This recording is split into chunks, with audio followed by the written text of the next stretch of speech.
In this guide, I'm going to be showing you how to download Fire Emblem Fortune's Weave on Nintendo Switch 2. This is Miguel from Just Boz, and before we get into this guide, make sure to like the video and subscribe to the channel with all notifications on for more content like this. It really does help out the channel and we'd greatly appreciate it. If you have any questions, just ask them down in the comment section below. I'm going to be doing my best to reply to every single comment down there.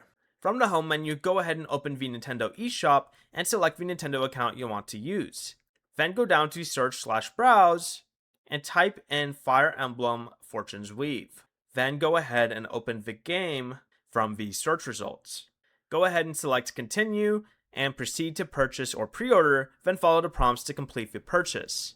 Fire Emblem Fortune's Weave releases for Nintendo Switch 2 on September 17th, 2026.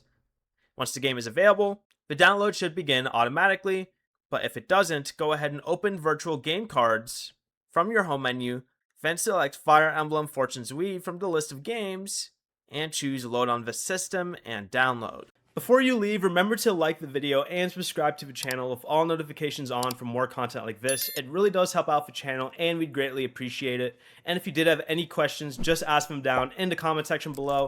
I'm going to be doing my best to reply to every single comment down there. Peace.